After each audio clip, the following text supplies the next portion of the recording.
यहाँ पर जो पीड़ित परिवार है उन लोगों से मिलने के लिए आए थे। त्रासदी ये है कि बिहार में किसी भी परिवार के साथ, किसी व्यक्ति के साथ कोई दुर्घटना, जघन्य अपराध हो जाए तो सरकार जिसके साथ दुर्घटना हुई वो तो भुगत ही रहा है, उसके साथ साथ जो लोग उसके साथ खड़े हैं वो भी परेशानी में पड़ जा रहा है।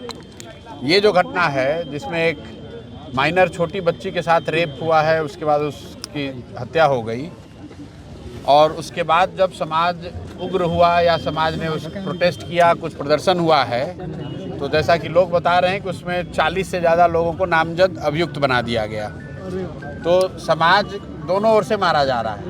एक तो पुलिस की गलती है कि किसी के परिवार के साथ, किसी के बच्चे के साथ इतना बड़ा जघन्य अपराध हुआ और उसके खिलाफ अगर किसी ने आवाज़ उठाई, कोई आक्रोश प्रदर्शित किया तो उसके बदले में 40 लोगों पर केस भी लगा दिया गया।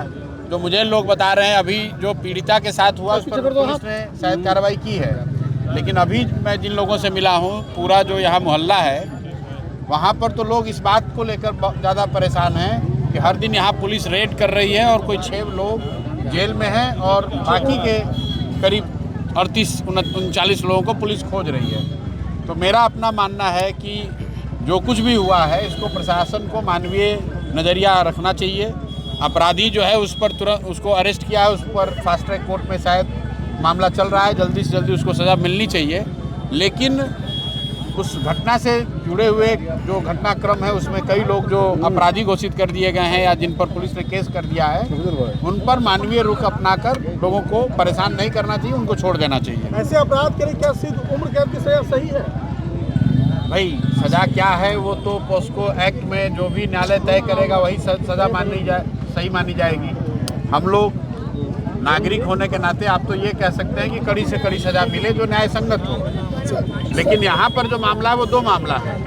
एक जो रेप और हत्या का मामला है उसमें जो अभियुक्त है वो अरेस्ट कर लिया गया है, लेकिन जो दूसरा मामला है जिसको लेकर यहाँ ज़्यादा हंगामा है वो ये कि जब ये घटना हुई तो उसके प्रोटेस्ट में जो लोगों ने एक जगह कहीं लोग जमा हुए या पुलिस से उनकी कोई बकझक हुई या मुठभेड़ हुई, मुठभेड़ तो नहीं कहेंगे, झड़प हुई, उसके आधार पर 40 से ज़्यादा लोगों को नामजद अभियुक्त बना दिया गया है। तो मैं जो आपको बता रहा हूँ बिहार में स्थिति ये है कि आपके घर में डकैती हो गया, आपके यहाँ मर्डर हो गया और अगर मोहल्ले वाले उसके खिलाफ प्रोटेस्ट कर रहे हैं तो डकैती से करने वाले से ज़्यादा पुलिस की चिंता ये है कि जो प्रोटेस्ट कर रहा है उसको पकड़ो। वो मेरी समझ से गलत है। तो हम लोग यहाँ पुलिस के वरीय जो पदाधिकारी हैं उनसे भी ये आग्रह करेंगे, बात करेंगे अपने स्तर पर भी कि जिन लोगों पर को आपने उपद्रव के नाम पर जिन पर केस किया है उन पर सहानुभूति पूर्ण रवैया अपनाकर उन पर कार्रवाई नहीं की जाए। अभी तक नहीं आए हैं। विधायक और सांसद क्यों आएंगे? जब आप उनको मुफ्त में वोट दीजिएगा तो विधायक और सांसद क्यों आएगा? विधायक और सांसद को मालूम है कि अगली बार जब चुनाव होगा आज से 2 वर्ष के बाद, साल भर के बाद, 2 साल के बाद चुनाव होगा तो फिर आपको हिंदू मुसलमान बनाया जाएगा, अगड़ा पिछड़ा किया जाएगा, तब लोग अपना कष्ट भूल जाएंगे। आपके बच्चों के साथ क्या हुआ, आपके साथ क्या हुआ भूल जाइएगा और चुनाव के दिन फिर मोदी जी का नाम सुनकर, नीतीश जी का चेहरा देखकर, लालू जी का सुनकर आप वोट दे दीजिएगा। आज कोई नहीं आ रहा है देखने। यही बात तो जनसुराज 3 बरस से बता रहा है कि भाई अगर आप अपना और अपने बच्चों की चिंता नहीं करोगे तो ना उसके लिए पढ़ाई होगी, ना उसके लिए रोजगार होगा, ना उसके लिए सुरक्षा होगी।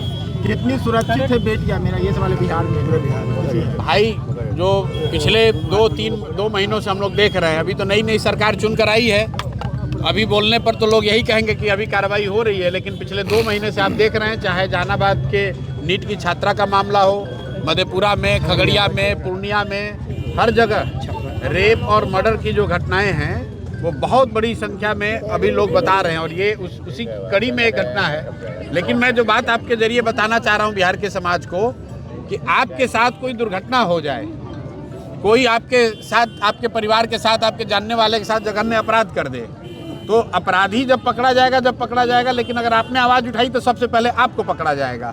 जो मुझे यहाँ समझ में आ रहा है कि भाई 6 साल 7 साल के बच्ची के साथ जघन्य अपराध हुआ है, रेप हुआ, मर्डर हुआ, स्वाभाविक तौर पर लोग वहाँ उग्र होंगे ही होंगे और लोगों ने जो प्रदर्शन किया, पुलिस से उनका जो झड़प हुआ, उसके आधार पर पुलिस पर कोई दोष नहीं है।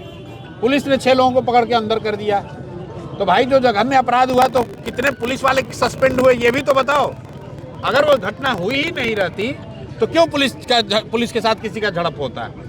तो मूल जो जड़ है, वो जो जघन्य अपराध हुआ है उस जड़ के लिए जो दोषी है उनको कोई पूछने वाला नहीं है। पुलिस प्रशासन की कोई जवाबदेही नहीं है, लेकिन उनकी लापरवाही से या उनकी कमी से, उनकी गलती से जो दुर्घटना हुई उसके खिलाफ में जो लोग रोड पर उतरे तो उन पर आपने केस कर दिया। तो इसी के लिए लोग कह रहे हैं कि एकदम कंप्लीट यहाँ पर जो है अधिकारियों का जंगल राज है। आप अधिकारियों के खिलाफ कुछ नहीं कह सकते हैं, कुछ नहीं कर सकते हैं। पुलिस की गलती है, पुलिस को शर्मिंदगी होनी चाहिए, पुलिस को माफ़ी मांगना चाहिए, पुलिस अफसरों पर कार्रवाई होनी चाहिए। यहाँ उल्टे जो लोग पीड़ित हैं उन्हीं के घर के बच्चों को पकड़कर जेल में डाला जा रहा है।